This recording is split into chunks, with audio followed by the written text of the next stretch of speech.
En el momento más luminoso de su gloria deportiva, Rubén Olivares Ávila, el Púas o el ídolo del Abondojo, fue considerado por toda la afición mexicana como propiedad nacional. Y es que, con apego a la imparcialidad de las estadísticas y a la pasión que despertaba en cada uno de sus encuentros, ha resultado ser el mejor boxeador mexicano de todos los tiempos. Su récord es simplemente insuperable y su mérito es indiscutible, ya que aunado a sus dotes de superdotado, un carisma que era auténtico imán de taquilla. Este videoprograma está dedicado al Púas, a Rubén Olivares Ávila, el Púas Olivares.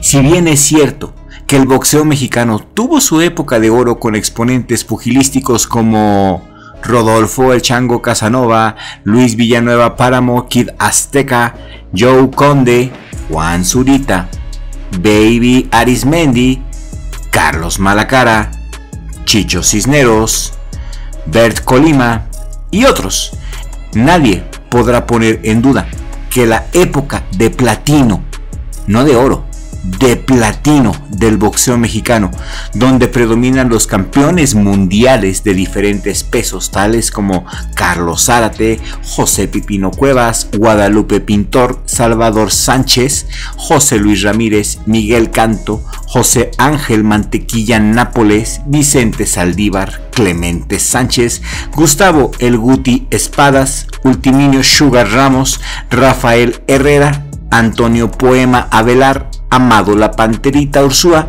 Rafael El Bazooka Limón, Pedro Flores, Freddy Castillo, Lupe Madera, Daniel Zaragoza, Chucho Castillo, Gabriel Bernal, Alfonso Zamora, Efrén El Alacrán Torres, Juan El Kid Mesa, Ricardo Arredondo, Juan Herrera Romeo Anaya, Julio César Chávez, Rodolfo Martínez, Carlos Palomino, Rodolfo González, Joe Becerra, Eloy Sánchez y otros campeones mundiales. Les estoy diciendo campeones mundiales. En el libro Del Infierno a la Gloria, escrito por Rubén el Púas Olivares, el Púas habla con mucho aprecio de un señor que por trabajar en la fábrica Clemente Jacks le decían el chilero y respondía al nombre de Manuel Carrillo. Reconoce en este libro que a él le aprendió los secretos del box. El Púas Olivares fue un personaje bastante polémico, ya que fue de los primeros en destapar la cloaca, la verdadera pestilencia de lo que es el negocio sucio del box.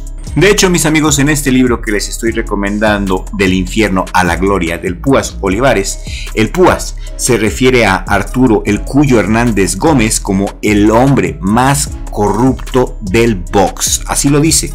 En este libro se refiere textualmente a lo siguiente, refiriéndose al Cuyo. Este señor, el Cuyo, fue también mi manager, aunque mi entrenador, el que me enseñó todos los secretos del box, fue don Manuel, el chilero Carrillo, quien desgraciadamente murió temprano. Así es la vida, se va lo bueno y nos queda la cosa mala. Sobre Arturo el Cuyo Hernández, yo tengo que decir que es un tranza, desde aquí hasta la pared de enfrente. A mí en lo personal me robó $30,000, $10,000 por cada pelea, además del 33% del pago total.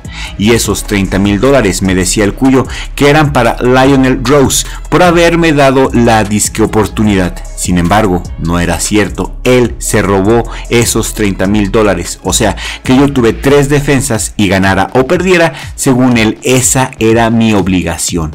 Pero resulta que solo fue un cuento suyo. Cuando se le descubrió el paquete, lo mandó llamar Parnassus y le echó en cara su latrocinio. Y él nomás agachó la cabeza y reconoció su robo, el asqueroso ratero. No devolvió nada al mendigo Cuyo y así quedó la cosa. Desde entonces ya no le tuve confianza para nada y al poco tiempo me fui con Pancho Rosales, aunque Panchito también tiene lo suyo, el raterito. Entre las movidas que le conocí al Cuyo Hernández, supe que le robó dinero a Julio Guerrero y a Luis Espota. De hecho, Luis Espota estaba decidido a meterlo a la cárcel. Estaba ya listo el asunto para que el Cuyo fuera a presidio cuando Julio se echó para atrás. Y eso pasó en Tuxtla Gutiérrez, Chiapas. Aquí fue donde se le llamó a cuentas al Cuyo y él se encargó de convencer a Julio de que no declarara en su contra. Así que Espota demostró honestidad en su puesto, que era el de presidente de la Comisión de Box y Lucha del Distrito Federal. Por desgracia, Espota ya murió. Y como dice el Púas, se va lo bueno y se queda lo malo. También en este libro Del Infierno a la Gloria, el Púas Olivares narra de sus experiencias con la brujería. Niega ser creyente de la brujería. Él refiere en este libro que le tiene más miedo a los vivos que a los muertos.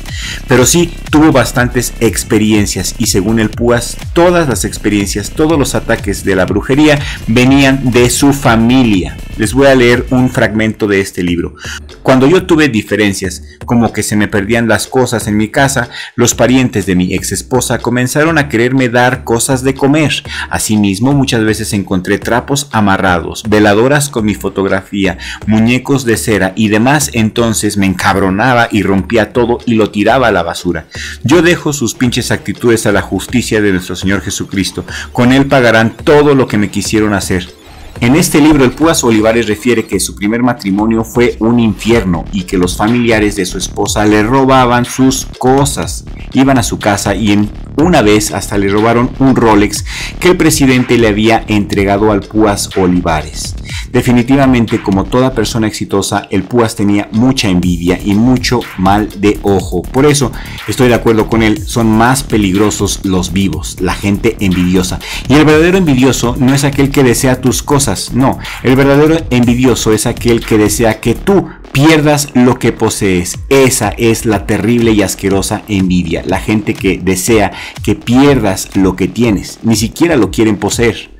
El Púas Olivares tuvo una infancia durísima, una infancia de mucho pleito, tuvo que echarle muchísimas ganas para salir adelante en la vida. Nunca tuvo dinero y cuando lo tuvo no lo supo administrar y se volvió loco. Desde niño tenía que luchar, desde niño tenía que ver las crueldades que tenía la vida. Inclusive en este libro Del Infierno a la Gloria nos relata que en la primaria él estaba enamorado de una jovencita, en la primaria de una niña, y que uno de los maestros pedófilos le robó a su primer amor. Y después, años después, encontró a este maestro pedófilo, se le emparejó, iba en su Corvette y le dijo hasta lo que se iba a morir. Le dijo: no seas gandalla con los niños porque algún día crecerán y te darán en la madre. También en este libro habla sobre sus problemas con las adicciones. Rubén Olivares es uno de los históricos boxeadores mexicanos por las glorias que obtuvo durante su carrera arriba del ring, pero su vida personal, como la de muchos otros exboxeadores, se llevó entre la oscuridad de las drogas. En 4 divisiones, el Púas dominó durante la década de los 70s y se consolidó en las categorías pluma y gallo por el Consejo Mundial de Boxeo y la Asociación Mundial de Boxeo. Ahora todo ello quedó en el pasado. Los cinturones de Olivares ya no brillan en las vitrinas, ahora buscan al mejor postor en el Tianguis de la Lagunilla. Ingresó al Salón de la Fama en 1991 gracias a su carrera excepcional y esa conexión que tuvo con el público mexicano e internacional. Todo un personaje dentro y fuera de los encordados. Pero ahora las batallas son otras. Ya no tiene que ver con los guantes de los rivales. Sobrevivir se convirtió en la principal pelea para el Púas, que vive de lo que vende y gana de lo que el box le permitió quedarse. El Púas se retiró a los 41 años de edad con 89 triunfos y 13 derrotas. Con ese historial venía para vivir tranquilo el retiro, pero se vio obligado a rematar alguno de sus tesoros más preciados en el Tianguis de la Lagunilla debido a sus deudas por despilfarrar el dinero. El ex campeón vende su cinturón de campeón mundial en $1,000,000, su anillo del Salón de la Fama y entre otros artículos que logró rescatar Olivares. Además, el Púas se toma fotos por $100. Esa es la vida de una de las glorias del boxeo mexicano, a quien también alcanzó el lado oscuro de la fama, el dinero y las malas compañías. Dinero que ganaba, dinero que lo despilfarraba, invitaba a todos los gorrones de sus amigos, a todos los gorrones de sus familiares y hacía enormes bacanales, enormes fiestas y regalos muy lujosos. Nunca tuvo el concepto ni la menor idea de lo que era educación financiera, ni mucho menos de ahorrar. Y ahora este es el resultado. Qué triste, ¿no? Mi hermano Richie tiene un trabajo mucho más completo de El Púas Olivares. Si estás interesado, voy a dejar los links en la descripción y en el primer comentario y en el último video para que cheques el especial que mi hermano preparó del Púas Olivares. De hecho, son 2 videos, la parte 1 y la parte 2. No tienen desperdicio. Muchísimas gracias, Richie, por dejarme estar aquí en tu canal. Tienes una audiencia maravillosa. Mis amigos, estamos en contacto. Compartan este video porque tenemos que llegar a 20,000 suscriptores. Y yo estoy seguro que con la ayuda de Dios y con la ayuda de ustedes vamos a llegar a esa meta muy pronto.